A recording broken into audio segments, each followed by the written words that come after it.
Bismillahirrahmanirrahim. Assalamualaikum warahmatullahi wabarakatuh. Apa khabar semua? Alhamdulillah, berjumpa lagi kita pada hari ini. Sebelum ini Ustazah pernah berbicara tentang solat duha. Ustazah harap anak-anak murid Ustazah semua dapat memahami dan boleh melakukan solat sunat duha, insya-Allah. Baik. Pada hari akhirat nanti kita akan dibangkitkan di padang mahsyar. Pada ketika itu ada wajah yang putih berseri, ada muka orang yang dibangkitkan dalam keadaan gelap, hitam gelap. Firman Allah Subhanahu wa taala, "Yauma tabyaddu wujuhun wa taswaddu wujuh, fa ammal ladzina aswaddat wujuhuhum akafartum ba'da imanikum fadhuqul 'adzaba bima kuntum takfurun wa ammal ladzina biyaddat wujuhuhum fa fi rahmatillah hum fiha khalidun." Dalam ayat Al-Quran ini Allah dengan jelas menyatakan ada wajah yang akan dibangkitkan dalam keadaan putih berseri. Ada wajah yang akan dibangkitkan dalam keadaan hitam legam. Jadi Ustazah nak tanya. Ustazah tanya diri Ustazah juga dan Ustazah tanya kamu semua. Kita nak muka macam mana? Kita nak pilih berseri, putih berseri ataupun kita nak pilih yang hitam legam? Kalau di dunia ini kita boleh pakai bedak, bersolek, pakai makeup supaya muka kita nampak putih berseri. Tapi pada hari akhirat nanti, makeup, alat soleh semua ni dah tak ada. Yang ada hanya keimanan kita, yang ada hanya amal soleh kita. Jadi Ustazah nak mengambil peluang pada pagi ini, pada hari ini, mengajar, berkongsi ilmu dengan anak-anak semua tentang wudu. Tapi bukan Ustazah nak mengajar kamu cara-cara mengambil wuduk. Ustazah dah tahu, Ustazah yakin kamu dah tahu, kamu dah pandai mengambil wuduk. Ustazah cuma nak upgrade, nak kongsi ilmu yang upgrade sikit. Apa yang Ustazah nak kongsi pada hari ini? Bacaan ketika membasuh muka dan basuh tangan. Baik. Bacaan doa yang Ustazah akan ajar ini, kita tak perlu lafazkan. Kita hanya cukup sekadar dalam hati kita saja. Baik, kamu ikut Ustazah ya. Kita mulakan dengan basuh muka. Allahumma bayyid wajhi binurika yawma tabyaddu wujuha awliyaika wala taswaddu wajhi bizulumatika yauma taswaddu wujuha a'daika. Maksudnya, ya Allah, ya Tuhanku, putihkanlah mukaku, serikanlah mukaku pada hari semua para walimu putih berseri, dan janganlah engkau hitam legamkan mukaku sebagaimana pada hari itu hitam legam semua musuhmu. Wal'iyazubillah. Kita doa yang terbaik. Kita doa muka kita jadi putih bersih. Baik, sekarang Ustazah nak ajar kamu cara membaca doa, bacaan doa ketika membasuh tangan. Kita mulakan dengan tangan kanan.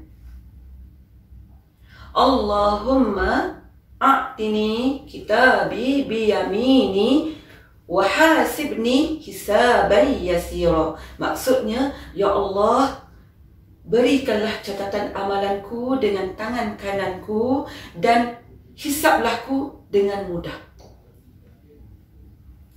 Kemudian kita baca doa, basuh tangan kiri. Ikut Ustazah. Allahumma inni a'udzubika an tu'tiyani kitabi bishimali aw min warai zahri. Ya Allah, aku mohon berlindung denganmu daripada menerima catatan amalanku dengan tangan kiri ataupun daripada belakangku. Boleh ikut ya anak-anak murid Ustazah? Pada hari akhirat juga nanti ada dua golongan. Golongan pertama, golongan ashabul yamin.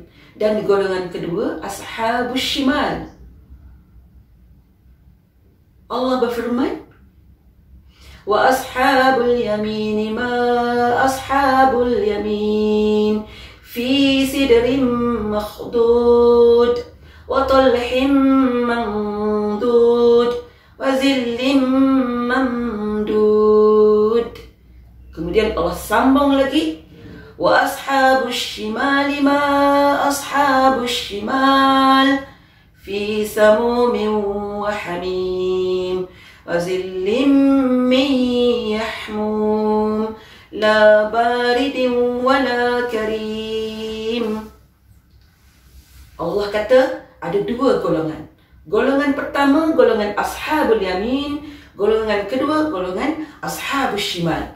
Apa maksud golongan ashabul yamin? Ashabul yamin maksudnya orang yang menerima catatan buku catatan dengan tangan kanan. Siapakah yang bertuah ini, anak-anak? Mereka ini ialah orang-orang yang soleh, orang-orang yang sentiasa melakukan kebaikan, orang-orang yang sepanjang hidupnya, sepanjang umurnya taat kepada perintah Allah. Yang kedua, golongan shimal, golongan yang menerima buku catatan dengan tangan kiri. Siapa mereka ini?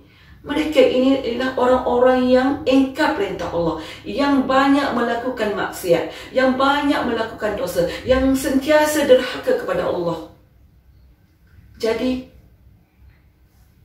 Ustazah menyeru diri Ustazah, berpesan kepada diri Ustazah, berpesan kepada anak-anak semua, marilah sama-sama kita buat amal baik. Walaupun kecil sebesar zarah yang kita tak nampak, dan walaupun sebesar gunung, sebesar gajah gunung yang besar, kebaikan kita lakukan kerana Allah.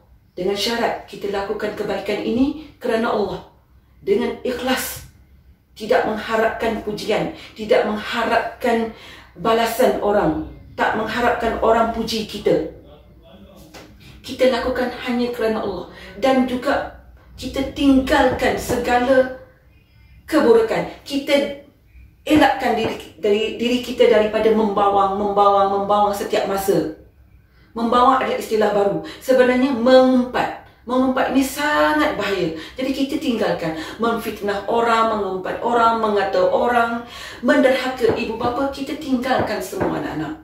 Kita cuba tanamkan dalam diri kita, kita akan lakukan yang terbaik. Kita akan buat kebaikan. Kita nak masuk golongan mana? Golongan ashabul yamin ke golongan ashabul shimal tadi? Mesti kita nak masuk golongan ashabul yamin. Jadi jalan ke arah ashabul yamin ialah melakukan kebaikan, membuat kebaikan, taat perintah Allah. Boleh fahamkan anak-anak? Jadi Ustazah harap tazkirah ringkas Ustazah pada hari ini dapat memberi manfaat kepada kita semua, kepada diri Ustazah dan kepada anak-anak semua. Sehingga kita jumpa lagi. Assalamualaikum warahmatullahi wabarakatuh.